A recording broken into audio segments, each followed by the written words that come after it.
dia akan diberikan rezeki oleh Allah dengan jalan yang tidak disangka-sangka. Rezekinya datang dengan cara yang tidak disangka-sangka. Gajinya mungkin kecil, tapi penghasilannya gede. Kan itu yang penting.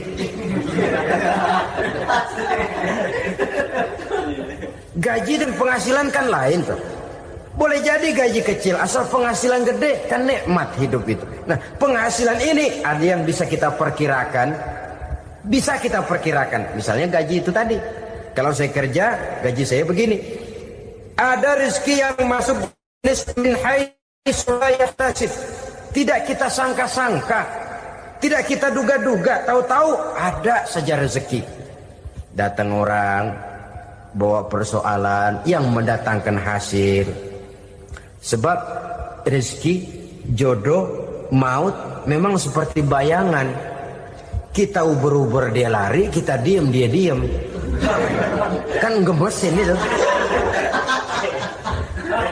Bayang-bayang itu begitu. Kita kejar, dia lari. Rezeki juga begitu. Kita diem, dia diem. Setengah mati yang namanya rezeki kita cari, kita uber.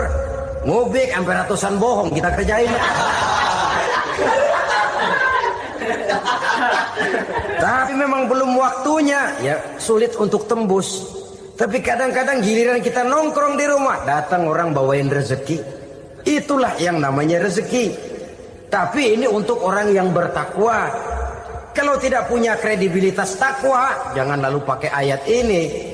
Diberikan Allah dengan rezeki dengan jalan yang tidak disangka. Kan ada ayatnya dah. Kita mah manteng aja di rumah dah. Ntar juga tuh rezeki datang. Ini fasilitas yang diberikan kepada orang yang wa may yattaqillah, bertakwa kepada Allah, yarzuqhu min haitsu la yahtasib, diberikan rezeki dengan cara yang tidak disangka-sangkanya. Maka kadar ketakwaan jangan membuat kita buruk sangka. Tuh orang ya nggak kemana-mana, duitnya ada aja. Kalau dia takwa, Allah berikan jalan keluar. Yang lantas ngelihat kiai orangnya ahli ibadah, ilmunya tinggi, akhlaknya luar biasa, takwanya tinggi, rezekinya lancar, lalu husnuzon nih kiai nggak kemana-mana, duitnya banyak, miara tuyul kali ini. Itu termasuk jaminan Allah yang masuk kategori min haitsu la yahtasib. Yang ketiga, yaj'al lahu min amrihi yusra, dimudahkan segala urusannya. Dimudahkan segala urusannya. Kemudian yang keempat, yukaffir anhu sayyiatihi wa yu'azzim lahu ajra, diampuni segala kesalahannya dan dibesarkan pahala kebaikan yang dikerjakannya. Al-Quranul Karim memberikan tuntunan dan ajaran kepada kita bahwa orang-orang yang memperoleh kemenangan itu tidak lain adalah orang-orang yang bertakwa. Hanyalah mereka yang bertakwa kepada Allah Subhanahu wa ta'ala pada akhirnya akan tampil sebagai pemenang. Lalu siapa orang yang bertakwa itu? Dijelaskan dalam awal-awal Al-Baqarah. Orang yang bertakwa yang akan meraih kemenangan, pertama, allazina yu'minuna bil ghaib, yaitu orang-orang yang beriman kepada yang gaib. Percaya bahwa ada alam yang gaib, alam yang abstrak, alam yang tidak bisa dijangkau oleh salah satu daripada panca indera kita. Mereka percaya dan beriman kepada adanya malaikat, beriman kepada adanya iblis dan jin, beriman kepada adanya alam kubur, beriman kepada adanya alam mahsyar, beriman kepada adanya alam akhirat, beriman kepada adanya surga dan neraka. Beriman bukan cuma sekedar beriman dalam ucapan bibir saja, tetapi beriman yang nilai iman itu mampu mewarnai gerak dan gaya hidupnya. Iman yang meresap sampai ke tulang sumsum, kemudian memberikan dampak positif di dalam kehidupan manusia. Alam, kita tahu, adalah sesuatu yang selain Allah, dan Allah bukanlah alam. Apapun namanya selain daripada Allah, itu adalah alam. Alam pada hakikatnya terbagi menjadi dua. Ada alam syahadah, alam nyata, alam konkret, alam yang bisa dijangkau oleh salah satu indera kita. Kemudian ada alam ghaib, alam yang tidak bisa dijangkau oleh panca indera kita, alam metafisika, alam abstrak, alam yang wajib kita imani keberadaannya. Kita percaya bahwa malaikat itu ada. Kita percaya kepada jin, bahwa jin itu ada. Kita percaya kepada adanya iblis dan setan. Bukan percaya kepada iblis dan setannya, percaya bahwa iblis dan setan itu ada. Itu termasuk salah satu daripada sifat orang yang bertakwa kepada Allah. Saudara-saudara kaum muslimin rahimakumullah, kecenderungan pembangunan yang lebih bersifat materialistis biasanya menggeser aspek kehidupan rohani. Orang berpikir empiri, dan dalam pola pikir yang demikian maka alam gaib tidak lagi mendapat perhatian. Aspek kehidupan yang bersifat rohaniah malah mulai ditinggalkan. Akibatnya terjadilah kepincangan di dalam kehidupan kita. Pernah ada satu pengalaman pribadi dalam perjalanan kembali ke tanah air. Dalam pesawat di sebelah kanan saya duduklah seorang Jerman namanya Heiner Simonsen. Iseng saya ajak kenalan, saya ajak ngobrol, saya tanya dia. Saya bilang, Mas Heiner ini, kalau pesawat yang kita tumpangi ini jatuh ke bawah, kira-kira apa yang bakal terjadi, Mas? Dia bilang, kita semua akan mati. Begitu? Iya. Oke. Apa itu mati? Tanya saya. Dia bilang, untuk tahu apa itu mati, kita harus tahu lebih dahulu apa itu hidup. Saya pikir nih bule bisa ngomong juga. Baiklah kata saya. Apa hidup menurut Anda itu? Oh, hidup itu dia bilang, kalau seluruh anggota badan kita bekerja secara normal, paru-paru memompa darah secara normal, jantung berdetak secara normal, sel-sel tubuh bekerja secara fit, dan organisme tubuh hanya mau bekerja secara normal, dia bilang, kalau kita memberi makan yang cukup, menu yang teratur, dan gizi yang lengkap. Saya bilang, kesimpulannya apa, Ner? Dia jawab, hidup adalah dari tangan ke mulut. Life is from the hand to the mouth, kata dia. Hidup adalah dari tangan ke mulut. Jadi masalah hidup tidak lebih daripada masalah isi perut. Orang pergi pagi, pulang sore, peras keringat, banting tulang, perut yang dibelain. Saya bilang, you are wrong. Sampean salah, Ner. Kamu orang Islam bukan? Bukan. Pantas. Kenapa saya salah? Dia bilang, ya jelas salah. Salahnya di mana? Kamu ini manusia. Kalau hidup cuma dari tangan ke mulut, saya bilang, kambing di kampung saya juga begitu pikirannya, Ner. Itu kambing di kampung saya, asal perutnya kenyang, sudah hidup dia. Perkara besok bagaimana, lusa prospeknya macam mana, bulan depan ada apa, kambing nggak pernah mikir. Di kampung saya kambing juga pikirannya begitu. Kamu Kristen ya? Tadinya. Loh kok tadinya, lalu apa sekarang kamu ini? Dia bilang, sekarang saya netral. Saya tidak beragama, tapi saya percaya kepada Tuhan sebagai pencipta alam. Saya ingat benar dia bilang, I haven't any religious, but I believe to God as the creator of the world. Kenapa bisa netral begitu, Ner? Habis saya bingung katanya. Islam bilang Islam baik, Kristen bilang Kristen baik, Hindu Buddha bilang Hindu Buddha baik, semua agama baik. Saya netral sekalian, nggak beragama. Yang penting saya percaya kepada Tuhan. Saya bilang, Ner, kamu ini kayak orang mau beli celana, lalu bingung, yang satu bilang Levi's bagus, yang satu bilang Blue Jean hebat, yang satu bilang Wool England hebat. Celana ini hebat, celana itu bagus, celana ini hebat. Semua celana bagus, kamu bingung. Akhirnya netral, tidak pakai celana. Itu juga salah. Saya pikir-pikir, kemudian saya melihat bahwa dua pola berpikir Henner ini nampaknya sudah mulai menggejala di lingkungan masyarakat bangsa kita. Disadari atau tidak, secara jujur kita harus berkata, dua pola pemikiran Henner ini mulai berkembang di tengah masyarakat bangsa kita. Pertama, pola pikir materialisme. Hidup adalah dari tangan ke mulut. Masalah hidup tidak lebih masalah isi perut. Itu yang perlu dibela, dan disitulah arti kehidupan. Pergi pagi, pulang sore, peras keringat, banting tulang untuk mempertahankan perut. Kalau sudah kemari cara orang berpikir, maka buat apa percaya kepada yang gaib? Untuk apa sholat? Untuk apa puasa? Untuk apa zakat? Untuk apa menghadiri majelis taklim?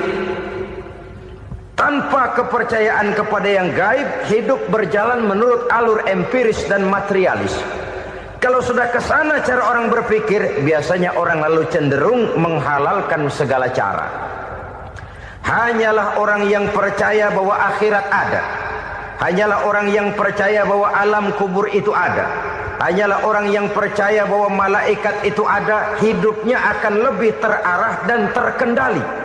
Karena kepercayaan kepada yang gaib, yang merupakan fase daripada kehidupan setelah hidup yang sekarang ini, mewarnai gerak pribadi seseorang di dalam dia melakukan kegiatan hidupnya. Pola berpikir materialisme, disadari atau tidak, mulai menggejala di lingkungan masyarakat bangsa kita. Hidup tidak lebih dari urusan tangan ke mulut, mulut ke tangan, tangan ke mulut. Asal perut sudah kenyang, hiduplah sudah. Perkara bagaimana prospek hari yang akan datang, bagaimana akhirat, tidak jadi persoalan. Ini yang oleh Nabi diperingatkan, ad-dunya sijnul mu'min wa jannatul kafir. Dunia adalah penjara bagi orang beriman dan surga bagi orang kafir. Dulu di zaman Belanda hadis ini pernah disalah tafsirkan, disalah artikan, digunakan sebagai senjata untuk mengkebiri dan membuat impoten umat Islam. Sudahlah umat Islam gak usah macam-macam, kata Belanda. Dunia ini kan penjara buat orang Islam, surga buat orang kafir. Di penjara jangan bertingkah.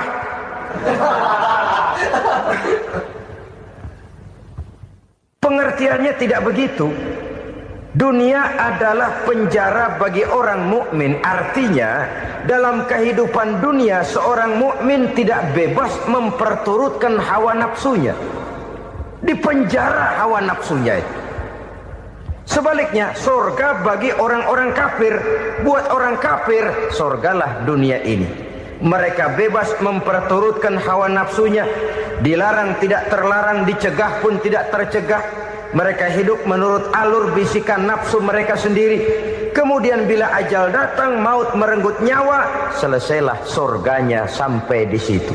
Maka bagi orang-orang yang tidak percaya kepada adanya akhirat, kepada adanya alam gaib, surganya sebatas umurnya. Sekali lagi, surganya sebatas umurnya. Bila umur selesai, ajal pun datang merenggut nyawa, selesailah sudah surganya sampai di situ. Alangkah pendeknya perjalanan orang-orang yang tidak percaya kepada alam gaib ini. Bagi kita mukmin, jikalau kita mampu memenjarakan hawa nafsu, kita bisa bahagia di dunia ini. Dan Islam memang tidak menyuruh kita sengsara di dunia. Raih dunia, kejar dunia, gapai dunia sebagai alat untuk mencapai kebahagiaan di akhirat nanti. Hidup adalah satu perjalanan panjang yang terbentang sejak kita terlahir dari alam rahim sampai kepada alam akhirat nanti. Andai kata kita gagal meraih kebahagiaan di dunia, toh kita masih punya akhirat. Tapi jangan jadi dalil yang melemahkan semangat. Biarin dah kita di dunia kebelangsak, yang penting akhirat. akhirnya dunia benar-benar kebelangsang. Bagaimana dunia ini bisa kita raih, dan bagaimana meraih dunia untuk menunjang kepentingan akhirat nanti. Yang kedua, dari pikiran Heiner yang saya lihat menggejala di lingkungan masyarakat bangsa kita, timbulnya manusia-manusia netral, seolah-olah Tuhan yes, agama no, sama Tuhan percaya, agama ogah. Tuhan ngangguk, giliran agama godeng. Padahal hampir dalam setiap ayat dalam Quran, kata-kata amanu biasanya bergandeng dengan wa amilus sholihat, iman dan amal soleh. Ini sebagai isyarat Tuhan dan agama jangan pernah dipisah-pisah. Apabila kita bertuhan, maka kita harus beragama. Apabila kita beragama, maka agama itu harus bersumberkan dari Tuhan yang kita imani itu. Tidak mungkin kita pisah, Tuhan yes, agama no. Sama Tuhan percaya tapi agama bikin sendiri. Sembayangnya cukup bengong 2 jam madep ngulon.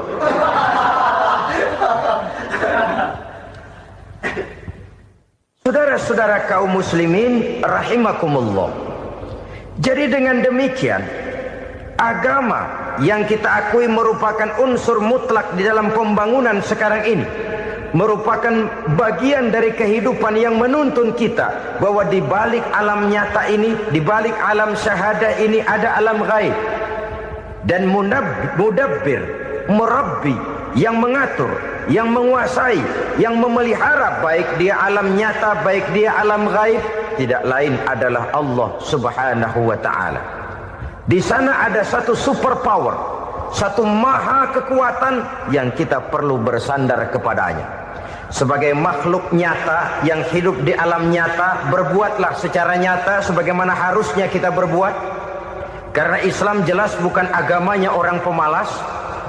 Islam jelas bukan agamanya orang yang mengajarkan setelah selesai sholat boleh duduk, nggelenggem ayam-ayam, ndelohom, menghitung bintang di langit sambil menunggu keajaiban. Tidak. Islam adalah agama yang mengajarkan apabila sholat sudah selesai kamu kerjakan, bertebaranlah di permukaan bumi, cari karunia Tuhanmu. Jangan hidup berpangku tangan menunggu keajaiban, karena hidup bukan undian. Jangan berharap untung besar tanpa mau peras keringat. Tapi di sebalik itu toh kita juga harus yakin bahwa di sisi usaha nyata yang kita lakukan ada satu super power, satu maha kekuatan gaib yang menentukan berhasil dan tidaknya usaha kita. Kepercayaan kepada hal semacam inilah yang mendorong kita untuk mempunyai sandaran vertikal, agar jikalau usaha ini berhasil, kita tidak lupa diri dan lupa daratan.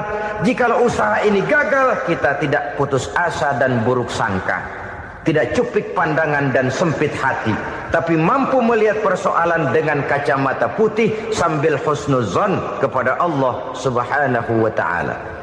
Kita percaya malaikat itu ada. Ada yang namanya raqib dan atid, mengawasi gerak hidup kita sampai kepada gerak hati kita. Ini memberikan sugesti agar kita berhati-hati, tidak sejengkal tanah pun kita bisa berlindung dari pengawasan raqib dan atid. Ada munkar nakir yang akan menyoal kita di alam kubur. Ada malaikat Malik, penjaga neraka. Ada malaikat Ridwan yang menjaga surga. Kita percaya kepada adanya jin, kita percaya kepada adanya setan, iblis. Percaya kepada adanya, bukan mempercayai si setan, si iblis lalu menjadikannya sebagai teman. Tidak. Percaya bahwa mereka itu ada dan merupakan makhluk Allah yang gaib yang diciptakan Allah Azza wa Jalla. Kepercayaan kepada alam gaib memberikan motivasi terhadap gerak lahir manusia, sehingga dengan motivasi kepercayaan kepada yang gaib, gerak lahir jadi lebih terarah, jadi lebih terpelihara. Pernah seseorang bertanya, "Pak, apakah adanya akhirat bisa dibuktikan secara ilmiah?" Saya bilang tidak bisa, tidak bisa. Kenapa? Karena yang berangkat nggak pernah pulang kembali lagi. Kalau dia pulang kemari bisa kita tanya bagaimana enak di sono. Cuma secara moral saya katakan, lebih beruntung orang yang percaya kepada akhirat daripada yang tidak. Sekarang saudara percaya akhirat ada, lalu saudara baik-baik di dunia, sholat, puasa, zakat, menolong orang lain, menebarkan kebajikan. Saudara mati, andai kata akhirat tidak ada, toh dalam hidup saudara sudah berbuat baik, paling tidak nama saudara akan dikenang sebagai orang baik. Sebaliknya, saudara percaya, kata saya, bahwa akhirat tidak ada, lalu hidup semau-maunya, tenggelam dalam maksiat dan munkarat, menentang Allah, tidak mau ruku dan sujud. Lalu saudara mati, kemudian akhirat ada, ayo mau apa? Bekal tidak punya. Jadi secara moral lebih beruntung orang yang percaya kepada adanya akhirat daripada yang tidak percaya. Dan itu alam gaib yang tidak bisa dibuktikan secara eksakt.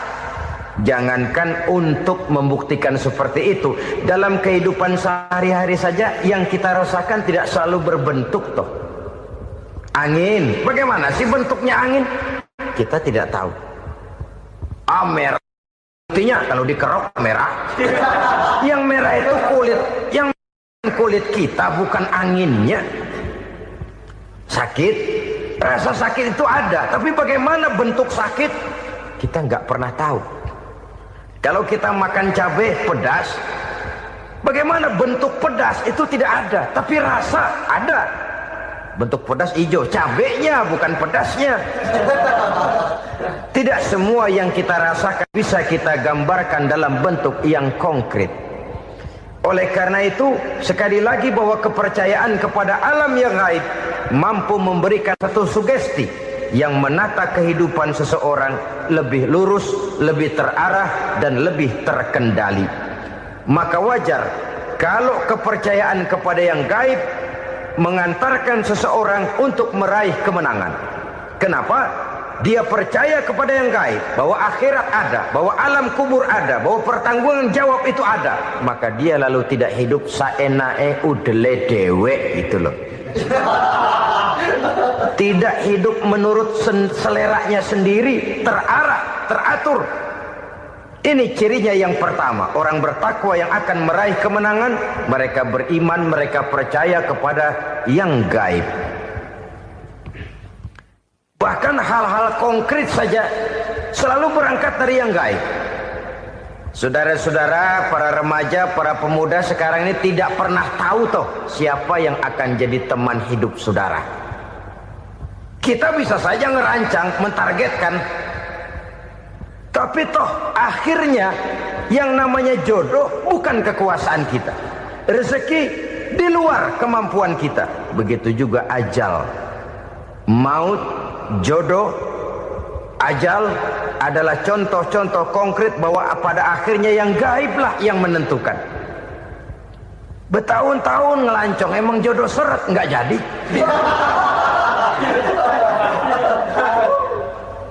Begitu kenal baru setengah malam nginep ditangkap hansip kan. Hal-hal semacam itu kadang-kadang kita berpikir suuzon, gile, perempuannya cakep banget, lakinya rebek amat. Memang begitulah jodohnya. Memang begitulah jodohnya. Saudara hadirin ma'asyiral muslimin yang saya hormati, jadi hal-hal yang konkret saja kita yakini sepenuhnya ditentukan oleh satu superpower yang gaib itu tadi. Dari sanalah segala ketentuan itu berangkat dan kesanalah segalanya akan kembali. Maka kepercayaan kepada yang gaib meluruskan gerak hidup seseorang dan itu akan mengantarkan dia kepada meraih kemenangan. Satu. Yang kedua,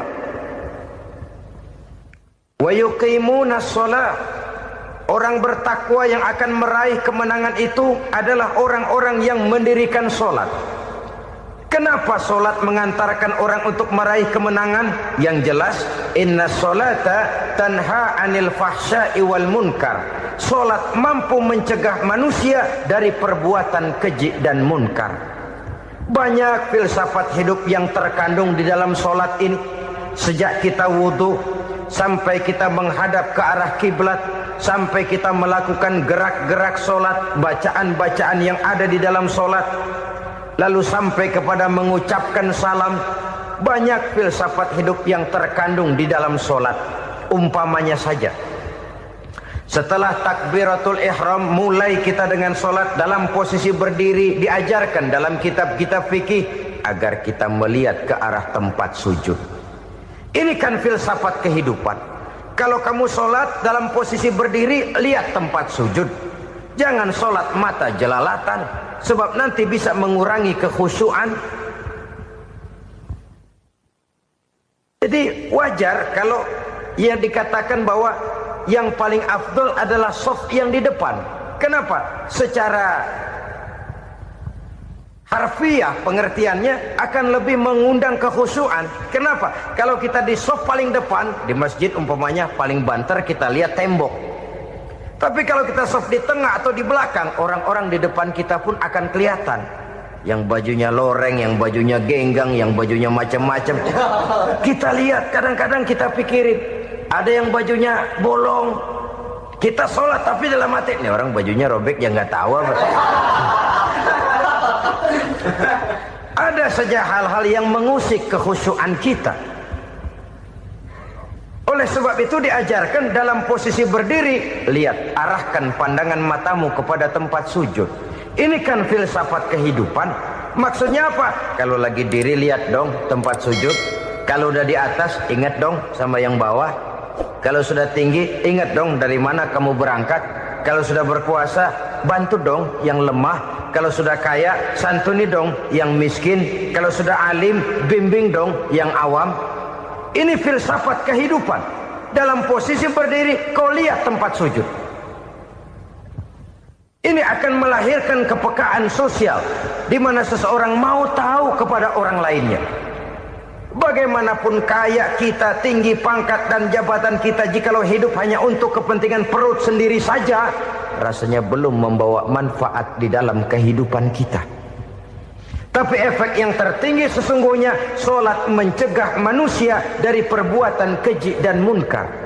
Perbuatan keji dan munkar, walaupun kelihatannya mendatangkan uang, membawa keuntungan, tapi itu keuntungan semu, keuntungan sementara. Dengan menipu orang lain kita bisa dapat untung, tapi tidak membawa berkah. Dan itu adalah kerugian besar dalam kehidupan kita. Maka untuk meraih kemenangan, harus dimulai dengan membentuk kepribadian yang tegar, memiliki sandaran vertikal yang langsung kepada Allah Subhanahu wa ta'ala. Dan itu hanya bisa kita tempuh melalui jalur ibadah formal yang sudah ditentukan Allah, yakni solat yang 5 waktu. Untuk memperkuat itu, ada solat-solat sunnah, rawatib, nawafil, sebagai terminal-terminal kontrol cadangan untuk memelihara stabilitas temperatur batin di dalam kita berhubungan dengan zat yang maha gaib, yaitu Allah Subhanahu wa ta'ala. Orang sering bertanya, Pak, itu tetangga saya nggak sholat, duitnya nggak habis-habis, Pak. Nggak sholat tapi mobilnya tambah terus. Nggak sholat tapi usahanya makin maju. Tapi di sisi lain ada orang yang rajin sholat, rezekinya butak bener. Anaknya mana kurus, mana korengan. Saudara hadirin ma'asyiral muslimin rahimakumullah. Harus saya katakan bahwa solat memang bukan untuk cari duit. Solat adalah sandaran vertikal kita kepada Allah. Sedangkan soal rezeki itu berkaitan dengan sifat Allah maha pengasih dan maha penyayang. Allah maha pengasih, siapapun dikasih kalau mau usaha.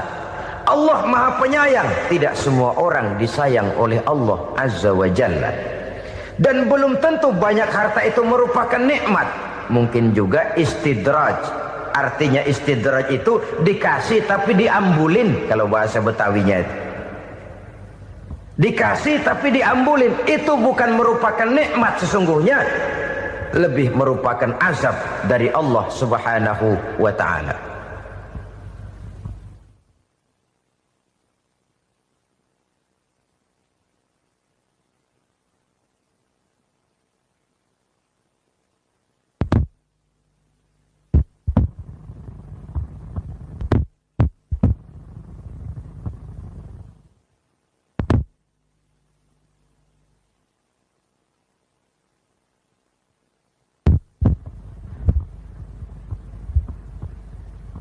agama, mempunyai sistem sholat.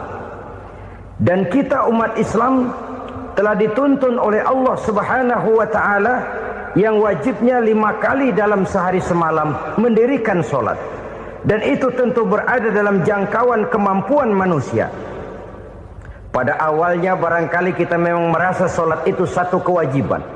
Tapi semakin kita hayati makna, manfaat dan filsafat yang terkandung di dalam ajaran sholat, semakin sampai kita kepada keyakinan bahwa sholat adalah keperluan kita. Sehingga pada waktu tertentu dinilai puncaknya, kita tidak lagi akan berkata saya wajib sholat, tapi kita akan berkata saya perlu sholat. Kalau kita sudah merasakan itu adalah keperluan kita, nah di sanalah kita baru akan merasakan ruginya kalau hal itu tidak kita laksanakan. Sepanjang kita masih berkata saya wajib sholat, kita akan lebih merasakan dia sebagai beban ketimbang sebagai keperluan. Yang jelas Allah tidak memerlukan ibadah yang kita laksanakan ini. Dengan kata lain, andai kata satu dunia penuh ini orang tidak ada yang sholat satu pun, Allah tidak akan turun dari jabatan Tuhan. Jangan lalu berpikir kalau kita ngambek se-RW kagak sembahyang Tuhan tekor kali ini ya. Tentu tidak. Itu perlunya kita, bukan perlunya Allah. Dan pada induknya kita akan berkata saya perlu agama. Kalau secara induk kita sudah memerlukan agama, maka konsep-konsep yang ada di dalam ajaran agama itu pun adalah juga merupakan keperluan kita. Baik dia bernama sholat, baik dia bernama puasa, baik dia bernama zakat, baik dia bernama haji, seluruhnya adalah keperluan kita. Dan sesuatu yang kita perlukan apabila tidak kita laksanakan akan melahirkan kerugian di dalam kehidupan. Jangan heran kalau kita membaca riwayat perjalanan hidup para salafus soleh, orang-orang soleh. Ada yang tahajud sampai 100 rakaat, ada yang sholat malam kakinya sampai bengkak. Kita sekalinya bengkak biri-biri. Ada yang sholat membaca surah dalam Al-Quran sampai khotam Quran. Kok mau? Mereka sudah merasakan itu keperluan. Itu saja soalnya. Satu saat pun jikalau kita merasa bahwa itu keperluan saya, kita pun akan melaksanakan seperti itu. Keperluan saya dalam kehidupan. Inilah yang kedua. Yang ketiga, orang bertakwa yang akan meraih kemenangan itu, wa mimma razaqnahum yunfikun. Mereka membelanjakan sebagian daripada rezeki yang diberikan Allah kepada mereka. Mereka infakkan di jalan Allah. Ada satu dialog menarik. Satu hari seorang anak muda bertemu dengan seorang kakek-kakek yang sudah dikenalnya baik. Bertanyalah anak muda ini, "Kek, umur kakek berapa tahun?" 15 tahun, kata si kakek. "Anak kakek berapa orang?" 1. "Harta kakek berapa banyak?" 15 juta. Si anak muda ini bengong. Lalu protes, "Kok kakek bohongin saya?" "Kenapa?" "Saya tahu umur kakek 70 tahun. Kenapa ngaku 15? Saya tahu anak kakek 5. Kenapa bilang 1? Saya tahu kakek miliuner, miliaran uang kakek. Kenapa ngaku cuma 15 juta? Begini, kata si kakek tadi. Benar, umur saya 70 tahun. Tapi dari umur yang 70 tahun itu baru 15 tahun terakhir ini saya merasakan ibadah kepada Allah. Meninggalkan maksiat, jauh dari segala macam munkarat. Maka yang 15 tahun inilah yang benar-benar saya rasakan sebagai umur saya. Benar anak saya 5, tapi yang 4 susah diatur. Cuman 1 rasanya nih yang bakal jadi si buah hati belahan jantung pelanjut cerita penerus sejarah. Cuma 1 ini yang saya harapkan yang akan jadi anak soleh, yang akan membuat saya menerima pensiunan pahala. Kalau yang 4 apek dah, nggak ada harapan. Yang satu nyekek botol melulu. Oh begitu, iya. Lalu kenapa kakek bilang harta kakek cuma 15 juta padahal saya tahu kakek uangnya miliaran, depositonya banyak? Ya karena 15 juta itulah yang saya ingat yang pernah saya belanjakan di jalan Allah. Saya merasa itulah harta saya yang sebenarnya. Yang miliaran yang saya simpan di bank kelak, kalau satu saat saya mati, akan jadi rebutan di antara anak-anak saya. Iya kalau anak saya soleh kayak yang satu ini. Kalau yang 4 tadi udah tulen dia bakal berantem dah berebut tuh. Jadi 15 juta yang saya belanjakan di jalan Allah inilah yang saya merasakan benar-benar harta saya yang sesungguhnya. Dialog ini patut menjadi bahan renungan kita bersama. Diberikan kita umur 40, 50, 60, 70, 80. Berapa tahun dari umur yang diberikan itu yang jalan mulus, yang kita gunakan untuk melaksanakan ibadah? Banyak harta kita simpan di bank, di lemari, di dompet, di tas. Tapi berapa yang sudah kita depositokan di jalan Allah yang akan menemani kita di hari kita kembali nanti? Maka orang bertakwa yang akan meraih kemenangan, wa mimma razaqnahum yunfikun, mereka membelanjakan sebagian dari rezeki yang diberikan Allah di jalan Allah Subhanahu wa ta'ala. Ma'asyiral muslimin rahimakumullah. Zahirnya memang kita memberikan kepada orang lain, tapi hakikatnya kita menyimpan untuk diri kita sendiri. Kita memberikan kepada yatim piatu 25.000. Zahirnya kita memberikan si yatim, hakikatnya kan kita cuma nyimpan. Saya berikan, titip kepadamu, ini untuk saya di akhirat. Kau boleh belikan baju, kau boleh belikan untukmu makan, kau boleh bayarkan sekolahmu. Ini untuk saya. Hakikatnya kita nyumbang masjid 1 juta, zahirnya kita berikan kepada panitia masjid, tapi hakikatnya kan cuma titip 1 juta ya untuk saya di alam kubur nanti. Silahkan kau boleh belikan semen, ini uang, belikan besi, belikan pasir. Saya cuma sekedar titip untuk kepentingan saya. Hakikatnya kita cuma sekedar menitip.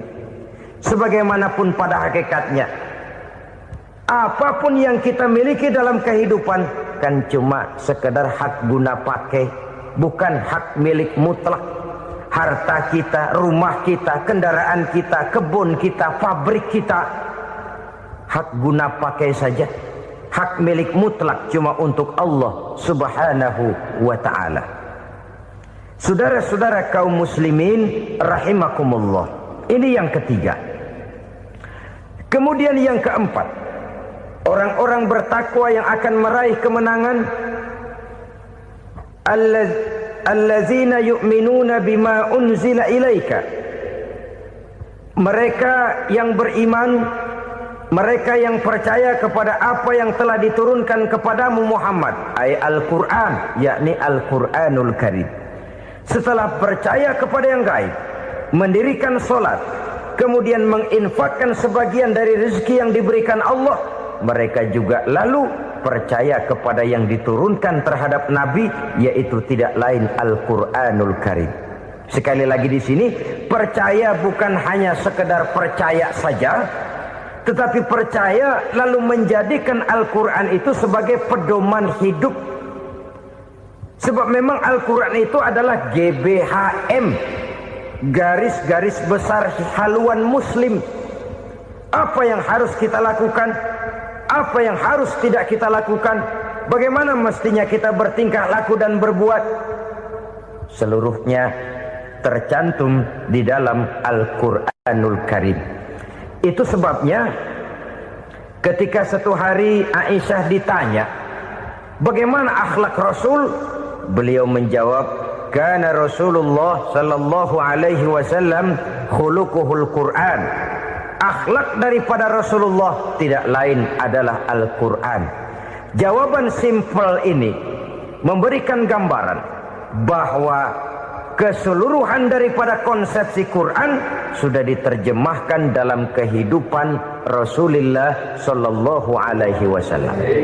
Karena kita tahu akhlak adalah keseluruhan dari gerak hidup manusia. Sejak ia berpribadi, berumah tangga, bertetangga, bermasyarakat, sampai kepada berbangsa dan bernegara, Al-Quran tetap memberikan sentuhan nilainya.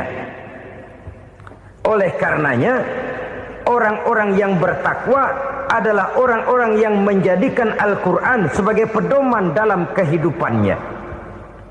Dan kita yakini Al-Quran diturunkan kepada Nabi Muhammad bukan merupakan produk Nabi Muhammad.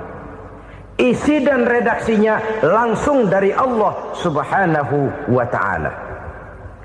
Kemudian cirinya yang kelima, orang bertakwa yang akan meraih kemenangan itu, wa ma unzila min qablika. Tidak hanya sekedar percaya kepada yang diturunkan terhadap Nabi Muhammad yaitu Al-Quran, mereka juga percaya kepada apa yang pernah diturunkan kepada para nabi, kepada para rasul sebelum Nabi Muhammad. Percaya kepada adanya suhuf, percaya kepada adanya Taurat, percaya kepada adanya Injil, percaya bahwa Allah dahulunya sudah menurunkan Taurat kepada Musa, percaya bahwa Allah sudah menurunkan Injil kepada Isa, percaya Injil ada, Taurat ada, diturunkan Allah untuk Isa dan Musa, tetapi tidak wajib mengamalkannya karena kita sudah diberikan Al-Quranul Karim. Ini yang perlu saya garis bawahi. Kita percaya Allah telah menurunkan Injil dahulu kepada Isa. Kita percaya bahwa Allah telah menurunkan Taurat dahulunya kepada Nabi Musa. Kadang-kadang ini dijadikan dalih, dikacaukan pengertiannya. Quran saja mengajarkan bahwa orang yang bertakwa harus percaya kepada Injil, maka pakailah Injil. Apalagi kalau ayat sebelumnya ditilap, dihapus, dihilangkan, Injilnya yang ditekankan, maka akan terjadilah penekanan yang salah arah. Karena salah arah akhirnya bisa merusak dan menghancurkan akidah. Ketika Rasul suatu saat pernah ditanya orang, "Ya Rasul, bagaimana sikap kita sebagai muslim terhadap Injil yang ada sekarang?" Beliau menjawab, "La tukadzibuhu jami'an wa la tusaddiquhu jami'an." Jangan didustakan seluruhnya, jangan juga dibenarkan semuanya. Artinya, ini sudah merupakan gambaran dari Rasul bahwa dalam Injil yang ada sekarang masih ada ajaran-ajaran tauhid yang dibawa oleh Nabi Isa dan diajarkan kepada umatnya. Tapi juga dalam Injil yang sekarang ini sudah terkena intervensi dan investasi manusiawi. Karena itu Rasul menyimpulkan, la tukadzibuhu jami'an wa la tusaddiquhu jami'an. Jangan didustakan semua, jangan dibenarkan seluruhnya. Kita memang percaya Allah telah menurunkan Injil kepada Nabi Isa dulu, tapi kita tidak wajib mengamalkan Injil. Kita percaya Allah telah menurunkan Taurat kepada Nabi Musa, tapi kita tidak wajib mengamalkan kitab ajaran Taurat. Yang wajib kita percayai dan kita amalkan hanyalah Al-Quranul Karim. Kenapa? Oleh karena baik yang ada di dalam Taurat, baik yang ada di dalam Injil, tentu tercakup di dalam Al-Quran sebagai kitab terakhir yang diturunkan oleh Allah Subhanahu wa ta'ala. Dan itu wajar. Kalau seorang pejabat mau mengeluarkan satu keputusan baru, tentu dia harus meninjau keputusan-keputusan lama. Andai kata dianggap tidak berlaku, dianggap tidak relevan lagi, maka keputusan-keputusan lama itu tentu sudah dianggap tidak berlaku. Sebagian daripada aturan-aturan dalam keputusan lama yang masih dianggap relevan tercantum dalam keputusan baru yang wajib diamalkan. Begitulah hubungannya antara Al-Quran, Taurat, Zabur, dan Injil. 4 kitab samawi yang diturunkan Allah masing-masing kepada Zabur untuk Nabi Daud, Taurat untuk Nabi Musa, dan Injil untuk Nabi Isa alaihi wassalatu wassalam. Ketiga-tiga kitab itu kita percayai adanya. Kita yakini Allah telah menurunkan Zabur, Taurat, dan Injil. Tapi kita tidak wajib mengamalkannya. yang wajib kita mengamalkannya sekarang ini tidak lain hanyalah Al-Quranul Karim saja, karena ia mencakup apa yang ada di dalam Zabur, apa yang ada di dalam Taurat, dan apa yang ada di dalam Injil. Keotentikannya bisa dipertanggungjawabkan. Ya, tapi kan Nabi Muhammad sudah mati 14 abad yang lalu, dan di zaman beliau Al-Quran kan belum dikodifikasikan, belum ditulis. Bagaimana keotentikannya bisa dipertanggungjawabkan? Mudah saja. Allah berjanji, inna nahnu nazzalna dzikra wa inna lahu lahafizun. Kami yang menurunkan Al-Quran dan kami yang akan menjaga dan memeliharanya. Allah turunkan Quran, Allah menjaganya. Bagaimana cara Allah menjaga Al-Quran itu? Banyaknya orang-orang yang hafaz Al-Quran. Hafaz Al-Quran 30 juz, 114 surah, 6.666 ayat. Sehingga jangankan satu kata, jangankan satu ayat, satu kalimat saja berubah, sudah akan timbul reaksi dan mudah dimengerti. Kenapa? Banyak orang-orang yang hafaz Al-Quran. Sedangkan pada setiap akhir tahun biasanya malaikat Jibril selalu mengadakan checking terhadap ayat-ayat yang diturunkan pada waktu itu. Di zaman Nabi sendiri sudah ada usaha kodifikasi. Dan yang lebih luar biasa lagi, sampai hari ini tidak seorang pun mampu membuat satu ayat saja semacam Al-Quran. Ke bahasa manapun dia diterjemahkan, naskah aslinya tetap ikut. Rujukan dasarnya tetap ada. Berdasarkan itu, maka tidak mungkin terjadi penyelewengan terhadap atau pemalsuan terhadap ayat-ayat Al-Quranul Karim. Kesuciannya, keotentikannya, kemurniannya bisa dipertanggungjawabkan. Ma'asyiral muslimin rahimakumullah. Oleh karenanya, konsepsi dasar daripada ajaran Islam ini memang tidak lain adalah Al-Quran dan Sunnah. Isi daripada agama Islam yang merupakan iman, Islam dan ihsan, konsepsi dasarnya tidak lain adalah Al-Quran dan Sunnah Rasulullah Sallallahu Alaihi Wasallam. Maka yang kita perlukan sekarang ini adalah terjemahan Al-Quran di dalam kehidupan kita. Dengan demikian, maka gaya kehidupan yang lebih Qurani itulah yang kita dambakan. Kita perlu memang terjemahan Quran dalam bahasa Inggris, dalam bahasa Belanda, dalam bahasa Jepang, tapi yang lebih kita perlukan adalah terjemahan Quran di dalam kehidupan kita. Konsekuen, tidak memanipulasi, ringan sama kita jinjing, berat sama kita pikul. Jangan kalau lempengan ayat Quran tuh kira-kira enak diamalin, keras teriakan kita. Giliran kira-kira ayat Quran itu mukul kepala kita sendiri, diam kita. Itu ciri yang pernah disindir Allah dalam awal-awal Baqarah juga. Ciri beragamanya orang yang munafik. Kullama adha'a lahum masyawfih, kata Allah. Wa iza azlama alaihim qamu. Apabila terang mereka jalan, apabila gelap mereka berhenti. Artinya, kalau kira-kira di Islam nguntungin, rame-rame pada teriak Islam. Tapi ketika diminta untuk berjuang, ketika dituntut untuk berkorban, rame-rame mengundurkan diri. Nasib agama tidak ubahnya seperti daun pisang yang dikait orang di tepi jalan lantaran tak berpayung di ketika hari hujan. Manakala hujan usailah sudah, daun itu pun dicampakkan di tepi jalan, diinjak pula orang nan lalu. Artinya, orang menjadikan agama cuma sebagai lipstick, decoration only, tidak konsekuen. Hanya pada saat-saat kelihatannya Islam membawa keuntungan, rame-rame orang teriak-teriak tentang Islam. Tapi jikalau diminta berjuang, jikalau dituntut untuk berkorban, biasanya rame-rame juga mengundurkan diri. Jangan heran kalau mayoritas hitungan kita, tapi minoritas peranan kita. Kuantitas kita dalam jumlah, tapi dalam kualitas kita lebih sering jadi penonton daripada jadi pemain. Padahal itu sangat tidak boleh terjadi. Umat Islam di Indonesia harus bangkit. Umat Islam di Indonesia harus sadar akan keberadaannya. Tidak boleh hanya jadi penonton berpangku tangan, karena memang agama kita juga mengajarkan untuk konsekuen di dalam menjabarkan ajaran-ajaran daripada agama kita. Kita sering jatuh menjadi umat yang lemah oleh karena kita ini tidak pandai menggalang kebersamaan yang diakibatkan tidak konsekuennya kita.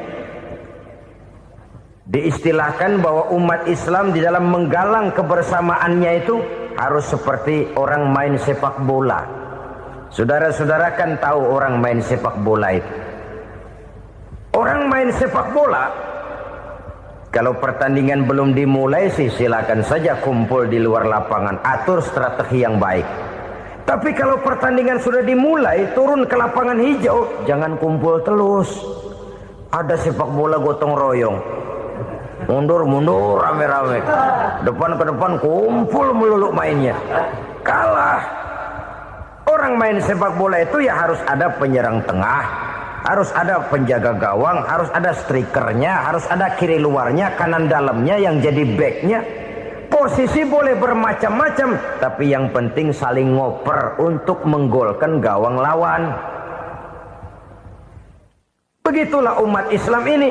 Boleh ada yang jadi pejabat, boleh ada yang jadi pengusaha, boleh ada yang jadi petani, silakan ada yang jadi seniman, ada yang jadi penyair, ada yang jadi artis sekalipun.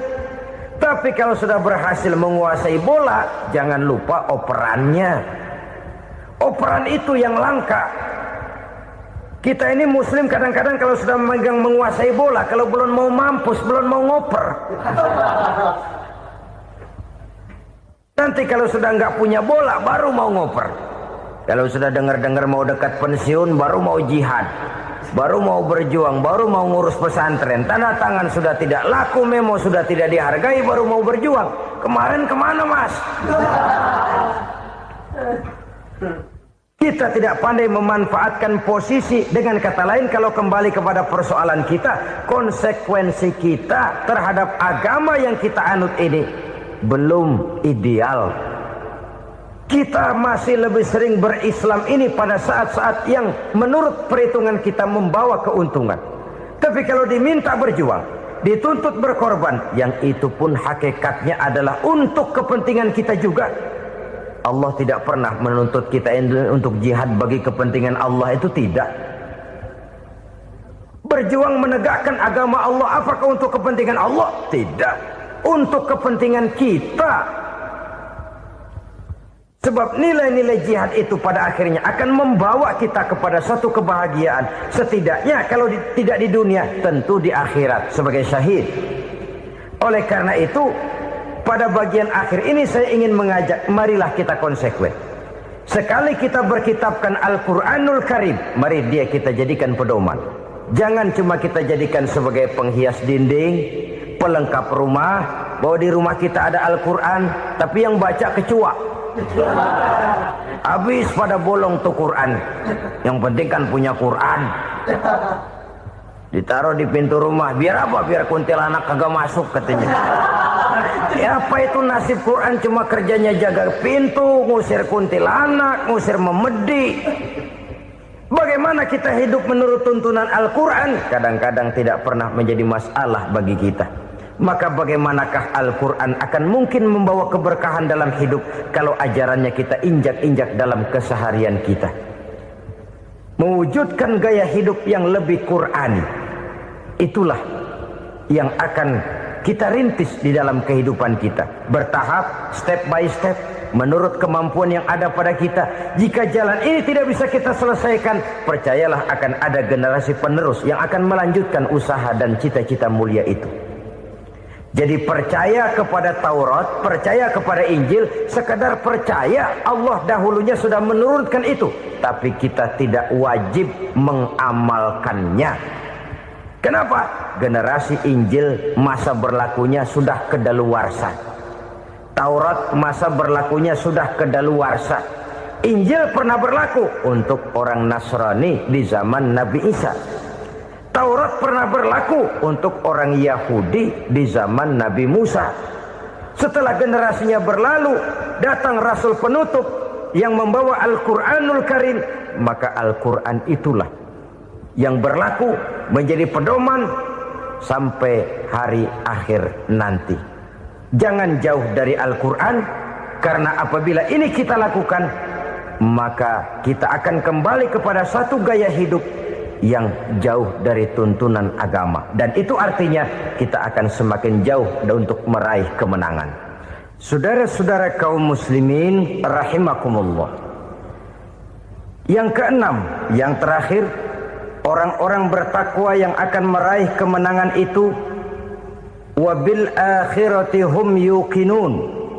Mereka percaya, mereka yakin seyakin-yakinnya akan adanya hari akhir, di mana seseorang akan mempertanggungjawabkan seluruh perbuatannya di dalam hidup ini. Dan tidak ada satu perbuatan yang bagaimana kecilnya sekalipun yang tersembunyi dalam pandangan manusia yang tidak akan dibukakan persoalannya di mahkamah Qadi Rabbul Jalil di akhirat nanti. Itulah sebabnya maka percaya kepada akhirat disebut secara khusus.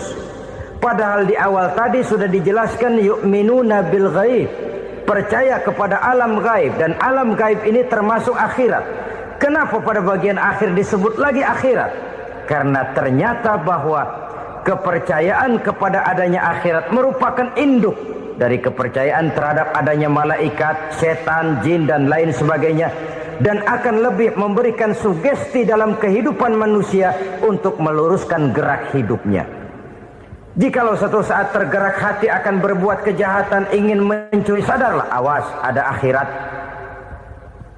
Sebab kalau kita cuma teriak awas ada polisi, itu cuma tertunda sementara, begitu polisi meleng, embat. Kalau kita ingin berbuat jahat cuma berteriak awas ada hansip, cuma sementara kehansip itu ada.